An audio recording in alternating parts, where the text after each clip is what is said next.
Shalom, bienvenido a la Parashá Noé o Noax. Desde Génesis 6:9 al 11:32 con la Haftará. Esta es una Haftará completa, es completa de Isaías 51:1 al 55:5 porque la Haftará Sefardí es más corta. Besorot Lucas 17:20 al 27. ¿Qué estamos haciendo aquí en la tierra? ¿Cuál es nuestro principal propósito en la vida? ¿Quiénes somos? Desde Bereshit, Génesis se desarrolla estas etapas, estos temas en las primeras páginas.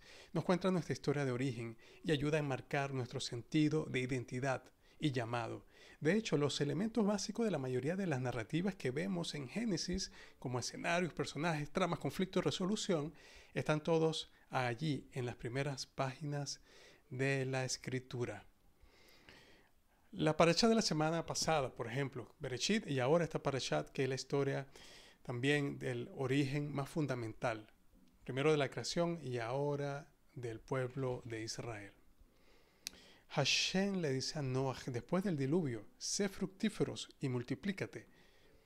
La primera instrucción dada justamente a los primeros humanos que son Adán y Javá, se reitera aquí de nuevo con Noé y su familia. En otras palabras, el llamado principal de los seres humanos, como se escribe en los primeros capítulos de la narración en las escrituras, en Bereshit, en Génesis, el capítulo, los primeros, es la misma instrucción dada a Moisés. La lectura tipo Peshat, que es una interpretación simple, nos informaría que hay más personas. Y por muy agradable que esto sea en sí mismo, esta instrucción se ha interpretado un poco más profundamente en el contexto de la narrativa de la creación. ¿Qué es lo que vemos? Que tiene relación esta parashá y en conjunto con el inicio de toda la Torá. Primero, llevar el conocimiento y el amor de Dios por toda la tierra. Y esto es parte de lo que tiene que ver con multiplicados. Y esto es una visión sagrada que nos ha encomendado el Creador. Llevar el conocimiento y el amor de Dios por toda la tierra significa compartir con todos los seres humanos la revelación que nos enseña Yeshua y está escrita en la Torah. Él como rabino, como maestro, como Mashiach, la palabra de Hashem que nos dio en el monte Sinaí, Él lo dice, yo no vine a aburrirla, yo vine a cumplirla y si sois mis discípulos, ustedes seguirán estos mandamientos. Significa enseñar los mandamientos de Hashem que nos ordenó y cumplir para que podamos vivir de acuerdo a la voluntad de Dios, por nuestra fe. Segundo, poner todas las cosas de la creación bajo el dominio del Rey Creador. Y este es el propósito final de la historia y plan de Dios para la humanidad. Es lo que Yeshua enseñó cuando dijo, venga tu reino, hágase tu voluntad, así sea en la tierra como en el cielo, en Mateo 6:10. Y es lo que él mismo hizo cuando se sometió a la voluntad del Padre y entregó su vida para redimirnos del pecado, del error, de la muerte. Es lo que nos inspira como sus discípulos también. Cuando él también dice, id pues y haced discípulos a todas las naciones. Él nos está comandando también a que podamos, en parte de esto, en este sentido de modernidad, ir y destruir todo sentimiento de antisemitismo en todo lugar donde se encuentre, enseñando las palabras de Hashem. Poner todas las cosas de la creación bajo el dominio del Rey Creador significa reconocer que Hashem es el dueño y señor de todo lo que existe y que Él tiene el derecho y el poder de gobernar sobre sus obras. Y como una de las mejores misiones que tenemos es acabar, es enseñar eliminar, porque el antisemitismo se basa en la ignorancia, en la mala información también, porque nuestra forma de vida es una forma de vida la que nos enseñó Yeshua de Shalom. Tenemos que estar seguros que tenemos que defender al pueblo de Israel espiritualmente, ayudarlos en su defensa física también. Y eso es parte del lloro que dijo Yeshua cuando vio la destrucción de Jerusalén hace 2000 años. Pero ahora vemos que hay un milagro y es que se está reconstruyendo Israel. El punto 3, administrador y cogobernantes. En cierto sentido de la creación con Hashem también somos. Porque significa ejercer el dominio de Hashem, de Dios, nos dio sobre la tierra. Pero no de una, pero importante, de una manera responsable, cuidadosa y amorosa, siguiendo el ejemplo de Yeshua, quien vino a servir y a no ser servido. Eso es importante. 4. Reflejar su bondad y compasión porque somos portadores de la imagen de Hashem. Hashem nos creó a su imagen y semejanza, lo que significa que tenemos en nosotros un alma capaz de conocer y amar a Dios y de discernir entre el bien y el mal. Bueno, para discernir hay que estudiar lo que Él nos ha enseñado. También significa que tenemos una dignidad y un valor intrínseco que nos hace merecedores de respetos y consideración. Nos hace porque tenemos que dar respeto y consideración a los demás, también al prójimo, al que está frente, porque también es hecho a imagen y semejanza de Hashem. Y también somos copartícipes de su bondad. También reflejar sus acciones a través de nuestras acciones, como la procreación. La procreación, descansar en Shabbat y afirmar la identidad y bondad de la creación. Yeshua, el Mesías prometido, vino a enseñarnos cómo reflejar las acciones de Hashem a través de nuestras acciones. Fue el ejemplo perfecto de cómo vivir la voluntad de Hashem, cumpliendo la Torah y los profetas. Él fue el Señor del Shabbat, el que nos mostró cómo descansar, el descanso de Hashem, y cómo hacer el bien y lo correcto en este día, en este Shabbat también.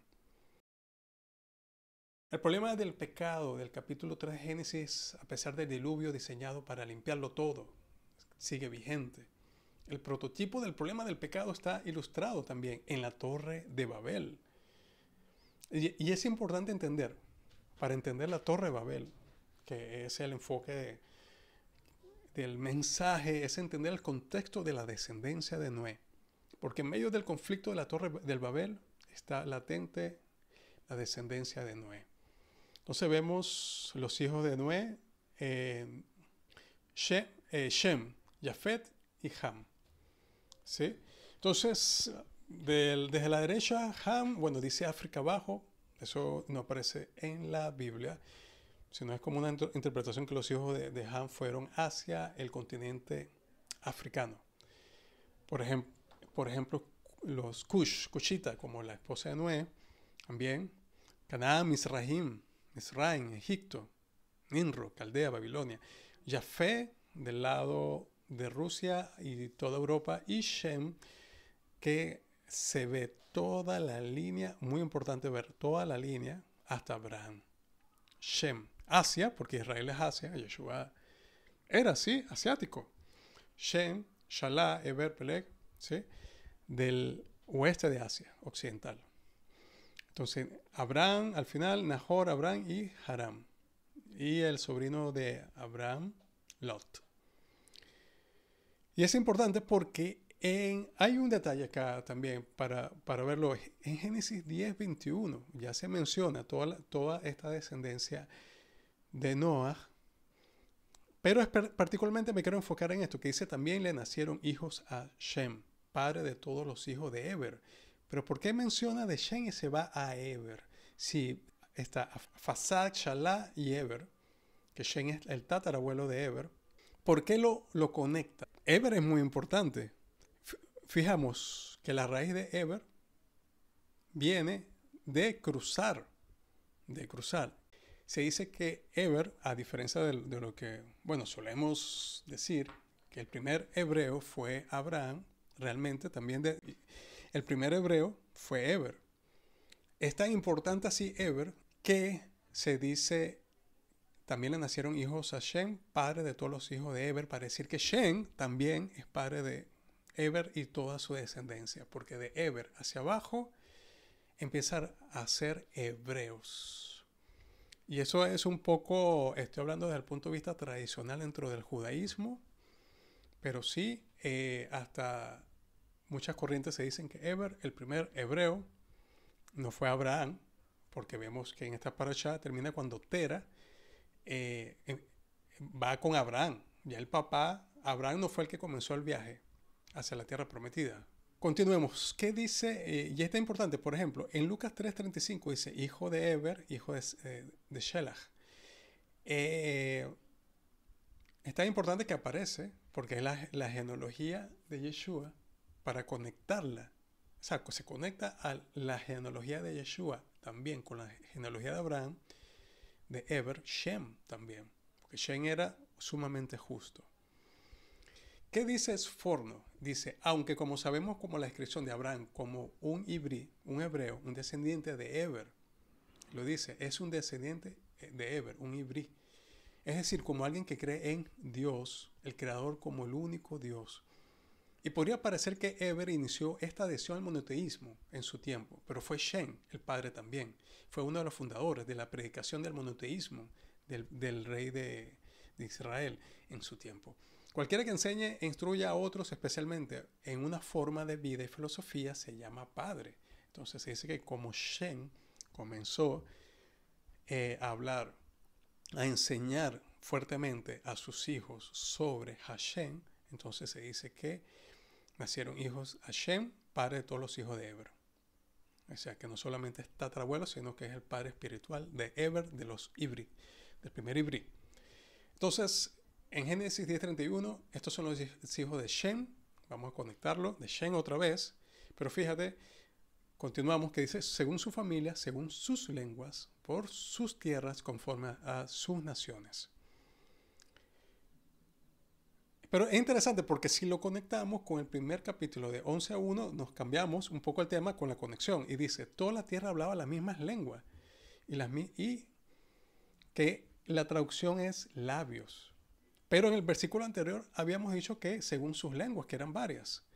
Aquí vemos como una distinción que pocas Biblias la tienen, que en el versículo anterior de Shem, según su familia, según sus lenguas, se refería realmente a las lenguas, porque la lengua es algo interno también.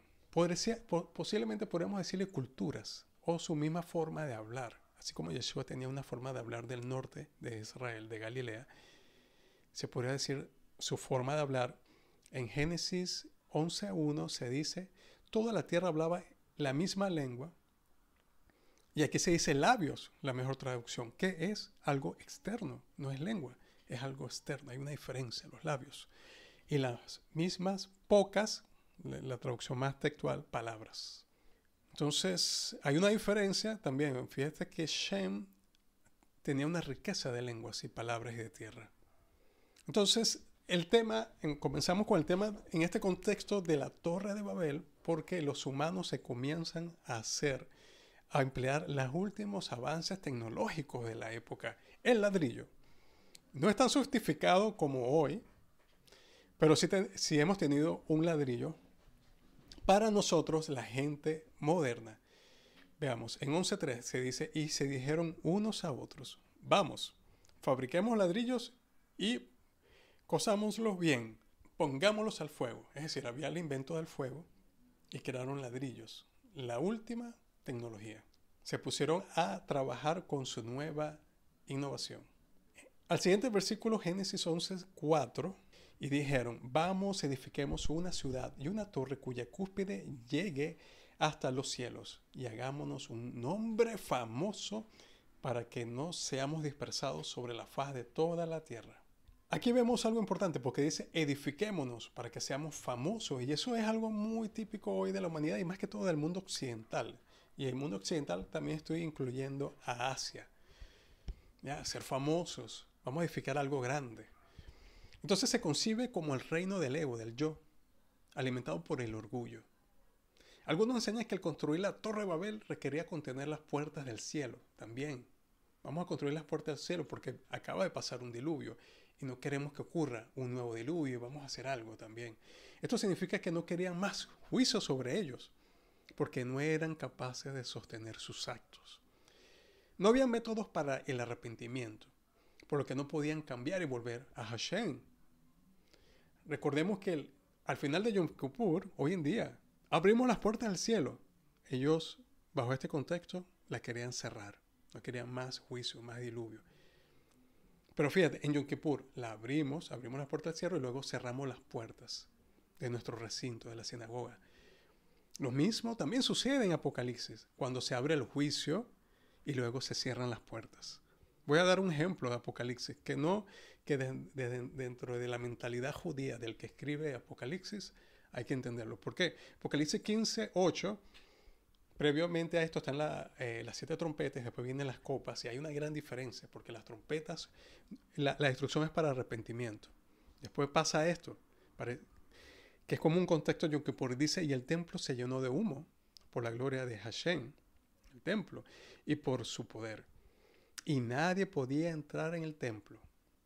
Las trompetas para arrepentimiento, que donde fallecían una tercera parte de los árboles, una tercera parte de los hombres. Luego dice, bueno, el que no se arrepintió, no se arrepintió. Se cierran las puertas del templo. Una imagen viva de Yom Kippur. Hasta aquí se llega. El que continúa acá sin arrepentirse, ¿qué dice? Hasta que se hubiese cumplido las 7 plagas de los 7 ángeles. Vienen las copas, que son terribles las copas también. Hay un lenguaje totalmente judío del primer siglo, de Yom Kippur. Entonces Yom Kippur es el cierre, en este caso, y así es mi interpretación. ¿Por qué? Porque todas las fiestas están reflejadas dentro de Apocalipsis. Bien, son 7 días. Ok, continuamos. La palabra hebrea que se usa que se usa, por lo menos, construir para nosotros mismos, se usa lanu. Quizás podríamos traducirlo como construyamos para nosotros en sí, para hacernos un nombre. Y esto implica una reputación o carácter e identidad. Otro punto acá también, fíjate que vemos en Génesis 10 que decía que habían varias lenguas de las familias de Shem. Hay otra forma de verlo también, y es que ellos querían tener una sola lengua. Todos querían ser iguales también de los que construyeron. Pensaban que esa diversidad no era buena. Pensaban que estos que tenían muchas palabras, y nosotros, como decía en Génesis 11:1, y las mismas pocas palabras. Ellos querían que todos tuvieran las mismas pocas palabras, que todos pensaran igual también.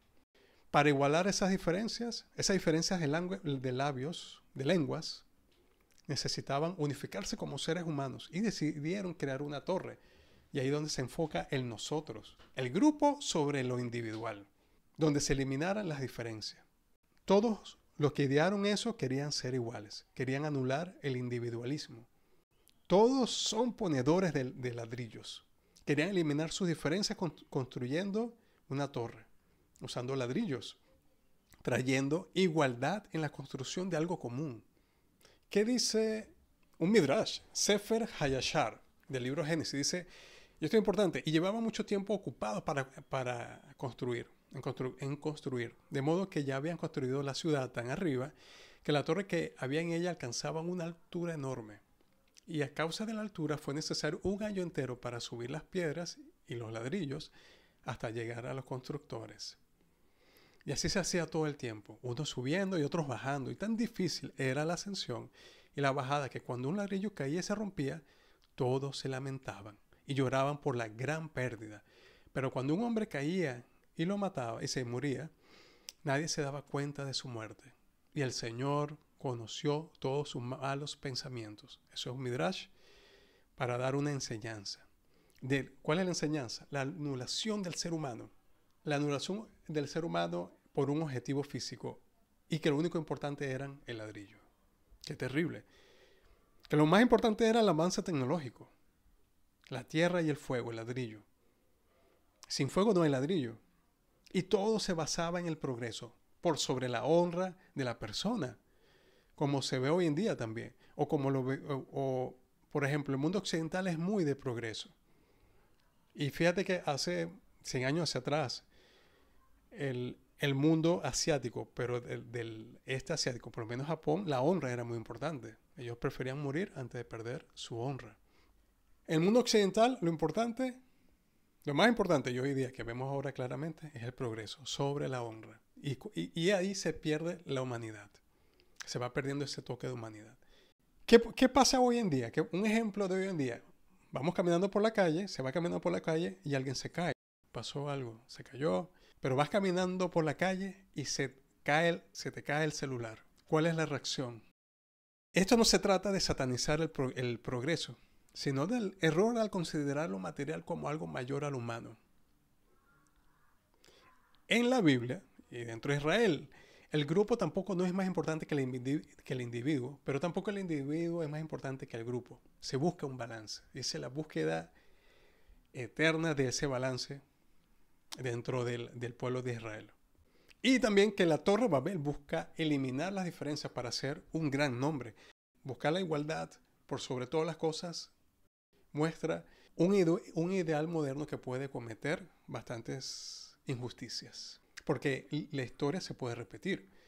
Fíjate que Noé cómo salvó a su familia en una teba, en un arca. También Moisés se salvó en una teba para luego sacar a Israel de entre las aguas. En ambos casos lo salvó del nefasto proyecto de la esclavitud, de construir ladrillos. Pero lo más difícil ha sido cambiar las mentes de esclavos a mentes de personas libres. Eso es difícil. Hashem nos puede liberar, pero el cambio interno hay que pedírselo que nos ayude a que sea de libertad, que podamos pensar no como un esclavo, sino como alguien libre. Porque la libertad se puede perder, y eso lo sabe el pueblo de Israel. Entonces, si conectamos, la Torre de Babel refleja la malvada promesa de esa misteriosa serpiente en el capítulo 3 de Bereshit, que dice: come el fruto y podrás sentarte en el trono de Hashem, serás igual. Al leer esta narrativa de la Torre de Babel, a la luz del capítulo 3 de Génesis, podemos resumir el conflicto en la historia humana contra la identidad y el llamado que ya hemos visto. ¿Qué es lo que se planteaba en la Torre de Babel? Entonces, si vemos, ellos planteaban: seamos como Dios, pero no en su bondad, sino para derribar su autoridad. La Torre de Babel en el Génesis es una lección sobre la humildad y el respeto por la autoridad divina. Cuando los constructores de la torre dijeron: hagamos un nombre para nosotros mismos, estaban tratando de usurpar el lugar de Dios, buscando la gloria que solo pertenece a Dios. Ellos querían ser como Dios, desafiando esa autoridad. Aunque Hashem nos dice: sean como yo, pero ellos buscaban ser como Él para derribarlo en rebeldía. Entonces, en lugar de ser como Dios en términos de poder y autoridad, deberíamos esforzarnos por ser como Dios en términos de amor y compasión, de ayuda, de respeto también. Lleguemos a los dos. Ellos planteaban llegar a los cielos y usurpar el trono, que tiene que ver con el punto anterior. ¿Qué dijo Yeshua? Bienaventurados, Asher, los mansos, porque ellos recibirán la tierra por heredad. Mateo 5:5. Yeshua no buscaba usurpar el trono de Hashem, sino cumplir la voluntad de Hashem. 3. Redefinir el bien y el mal en nuestros propios términos. Tampoco tenemos que aprender de Torah para entender qué es el bien y el mal. Que no son conceptos subjetivos que podemos definir en nuestro antojo, sino que son absolutos establecidos por Hashem. Otro punto, ellos proponían un propósito nuevo y alternativo. Se trata solo de mí, de hacerme grande. Entonces la palabra Babel, traducida universalmente como Babel, aparece como más de 250 veces en el Tanaj. Y en adelante siempre ha de traducirse como Babilonia, y aparece también en los escritos de los discípulos de Yeshua, también Apocalipsis. Babilonia o Babel se utiliza como un arquetipo en las escrituras de este reino del yo, del mal, del ego, de la rebelión, del rechazo a la realidad de Hashem. Aparece en el reino del faraón en la historia del Éxodo. Es el reino literal de Babilonia, también existió, e incluso en el reino de Israel cuando nos desviamos del camino. El reino de Babel se manifiesta con una rebelión flagrante contra la Torá. ¿Qué es el reino de Babilonia? Es el asesinato de bebés, es el asesinato de inocentes, es la idolatría deliberada, es la opresión a los pobres, es la inmoralidad sexual, es la adoración orgullosa de uno mismo, es la triste arrogancia de creer que se está en lo correcto a pesar de estar haciendo el mal. El uso de otros es una perversión. El usar a otras personas, a inocentes, en favor de uno es una perversión del poder y una odiosa venganza. Que nosotros deberíamos estar en contra de eso también y estar vigilantes siempre. Veamos que eso pasa a los poderosos también, que dijo Nabucodonosor, el rey de Babilonia, del mismo nombre, lo resume así. Babel la grande, dijo el rey, es esta la gran Babilonia que yo edifiqué como residencia real, con la fuerza de mi poder y por la gloria de mi majestad. Aquí casi todas las traducciones que vi en español tenían interrogación, pero la versión judía era una exclamación.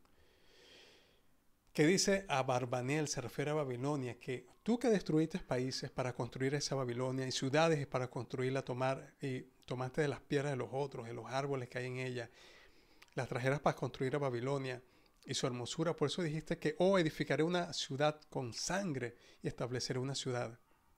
Ay de ti, Nabucodonosor, que edificaste con sangre la ciudad de Babilonia. La estableciste como crimen y robo. Y así la interpretaron los comentaristas también. No se puede construir sobre la sangre, aprovechándose de los demás. Eso es una construcción sobre la injusticia. Y vemos que esta parashá, Hashem dice que baja y ve. Hay otros puntos en donde dice que baja en la Tanaj. ¿Cuáles son? Cuando baja al tabernáculo. Cuando baja en el monte Sinaí. Son pocos. Y él escucha el clamor. Y ese es el escenario que estamos viendo aquí en la Torre de Babel. Hay una trama y un conflicto. Hay una lucha por la libertad. Y por eso que hay un pacto que dice: yo establezco mi pacto con ustedes. Ninguna carne volverá a ser exterminada jamás por las aguas del diluvio. Ni habrá otra vez diluvio para destruir la tierra. Hashem se adelanta para saber que tienes que vivir con tranquilidad. Cree en Hashem. Por falta de fe se pusieron a construir la Torre de Babel. Entonces la gracia y la fidelidad del pacto de Hashem, que se establezca como una promesa. Por primera vez en toda la escritura está una promesa. Hashem ha hecho un pacto con nosotros y nos ha prometido que su propósito es no traer juicio y corrección con un gran diluvio, enfrentando al reino de Babel, sino traer, ¿qué quiere?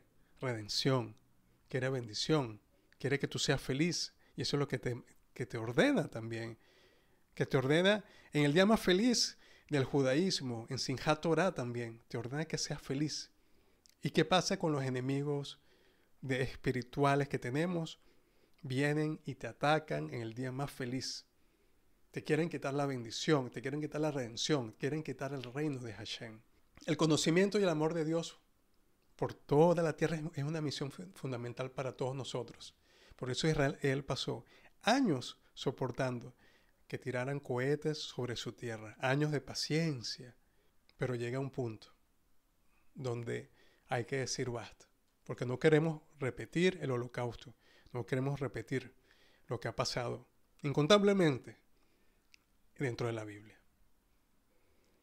Y nosotros como discípulos de Yeshua lo entendemos. Paul Evertov, también un judío hasídico que creía en Yeshua, altamente experto en el Talmud. Él veía el amor divino como la fuerza más poderosa del universo.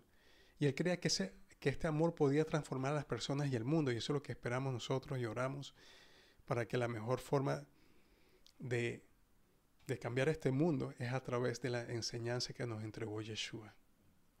Y llevar el conocimiento del amor de Dios por toda la tierra significa vivir un acuerdo con los mandamientos de Hashem y tratar a los demás con amor y compasión.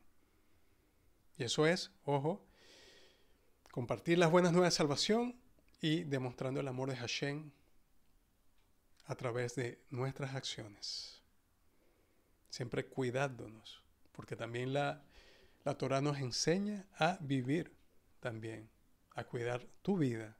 Se dice que los idearios, los que comenzaron la idea de la Torre de Babel, no fue la familia de Shem. Se dice que la familia, y esto es un poco un pensamiento tradicional, la familia de Shem fue esclavizada para construir Babel también, así como más adelante el pueblo de Israel sería esclavizado, como un paralelismo. Y hay que tener cuidado, porque Dios dice: mira, hagamos, le dice al otro, mira, estás obligado a hacerlo por mí. Por eso es que hay que cuidar nuestra libertad.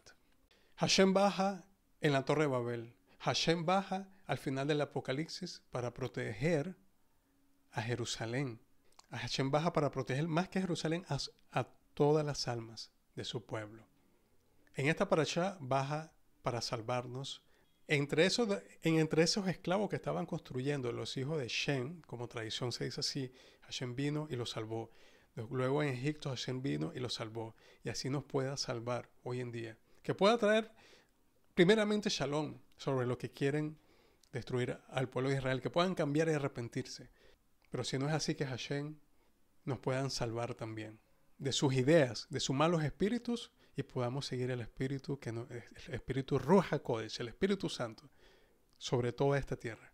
En las parashá que viene, Lech Lechá, hay un plan de redención.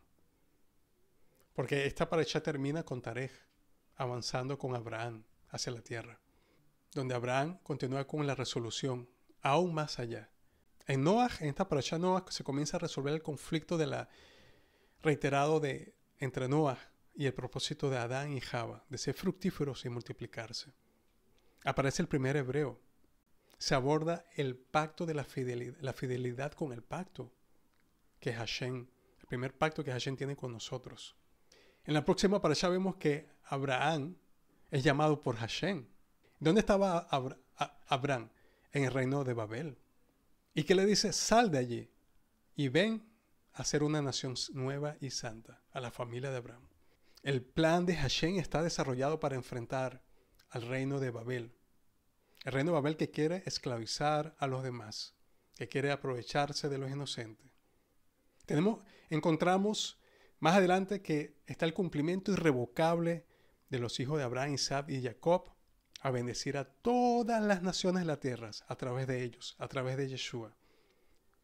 Y por eso que sabemos que a través de Yeshua, Hashem bendice a toda la tierra y pueda todos vivir en Shalom.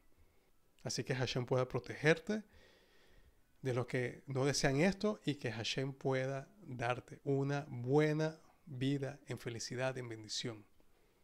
En el nombre de Yeshua, amén.